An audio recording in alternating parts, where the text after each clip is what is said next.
ചിലരൊക്കെ തന്തയില്ലാത്തവൻ, അമ്മയും പെങ്ങളെയും തിരിച്ചറിയാത്തവൻ എന്നൊക്കെ പറയുന്നതിന്റെ അർത്ഥം പിന്നെ വീട്ടിൽ കയറ്റിയപ്പോ മനസ്സിലായി. അമ്മേ, ഞാൻ വേണ്ട, ആ വാക്ക് നീ ഉച്ചരിക്കണ്ട. മൃഗമാ നീ. അല്ലാതെ നിന്റെ പ്രായത്തിലുള്ള ഒരു ചെക്കന് ഇങ്ങനെയൊന്നും ചിന്തിക്കാൻ പോലും ഒക്കില്ല.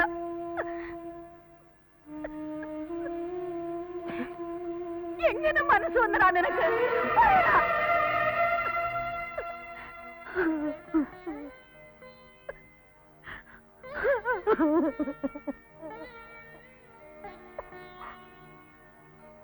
ഇനി നീ ഇവിടെ വരരുത്. വന്നാൽ നിന്നെ പോലെ പലരും പിന്നാലെ വരും. എന്റെ കുട്ടിയും ഞാനും എവിടെയെങ്കിലും പോയി രക്ഷപ്പെട്ടോളാം.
അച്ഛൻ വന്ന കണ്ടില്ലേ?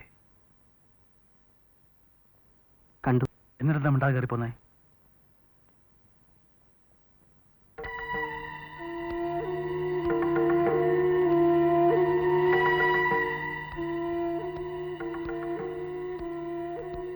വല്ലതും എടുക്കാനുണ്ട്, എടുത്തോ, പുറപ്പെടാം. എങ്ങോട്ട്? എങ്ങോട്ടെങ്കിലും ആട്ടെ, നീ ഇവിടെ താമസിക്കണ്ട. ഞാൻ വരില്ല. അതാ, ഞാൻ ഇവിടെ വിട്ട് എങ്ങോട്ടില്ല. തീരുമാനിക്കേണ്ടത് ഇക്കാര്യം ഞാൻ തന്നെ തീരുമാനിക്കേണ്ടത്.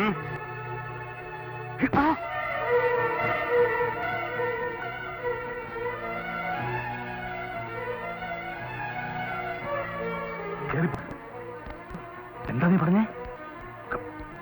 കേറി പോവാൻ.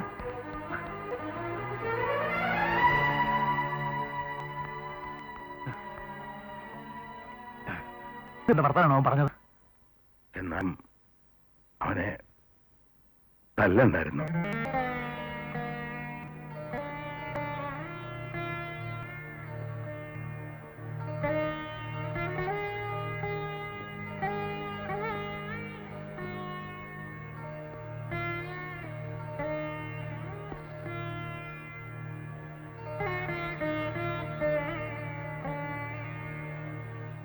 വണ്ടി ഓട്ടുന്ന ആള് ഞാൻ.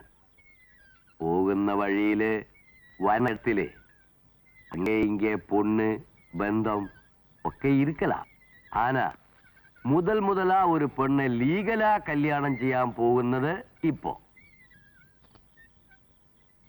நான் கெட்டவன், எனக்கு உங்க பொண்ணை கொடுக்கலான்னு சொல்லாதீங்க.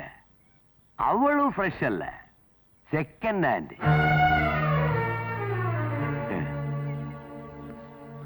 ஸ்கில் கேம்ஸ்ல சூஜி எறியன மாதிரி ட்ரை பண்ணி பார்ப்போம்.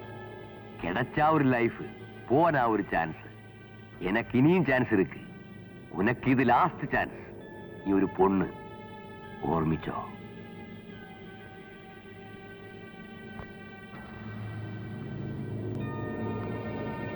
ஏம்மா ஒண்ணு பேசாம இருக்கிற? அவளு சின்ன பொண்ணு, உலகம் தெரிஞ்சவங்க நீங்க. டிசிஷன் எடுக்க வேண்டியது நீயாக்கும்.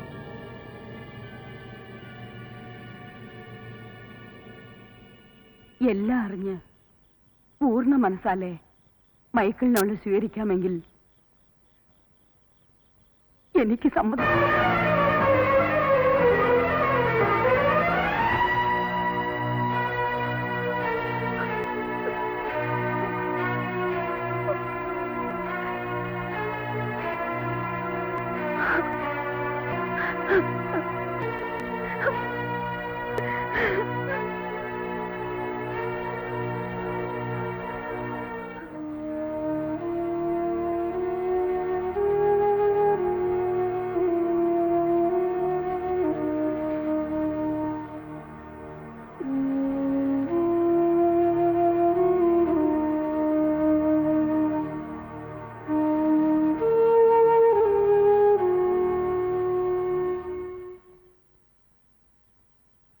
സ്കൂളിൽ നിന്ന് പിരിഞ്ഞു.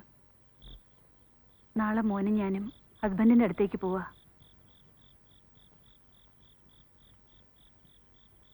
ഇത്ര പെട്ടെന്ന് വിസ കിട്ടുമെന്ന് വിചാരിച്ചതേയില്ല. ഭാഗ്യം. ഭർത്താവ് ഒരിടത്ത്, മോൻ വേറൊരിടത്ത്, ഞാനിവിടെ. രക്ഷപ്പെട്ടു എന്ന് പറഞ്ഞാൽ മതിയല്ലോ.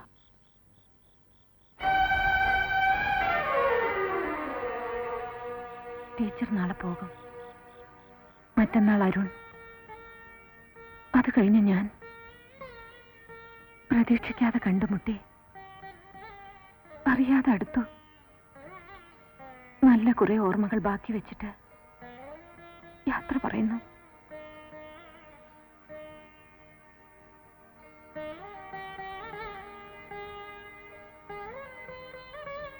ജീവിതം അങ്ങനെയാ. ഒരാളെ ചിരിപ്പിക്കുമ്പോ മറ്റൊരാളെ ഗ്രഹിക്കുന്നു. ബാലൻസിങ്ങിന് വേണ്ടിയുള്ള ദൈവത്തിന്റെ തമാശ.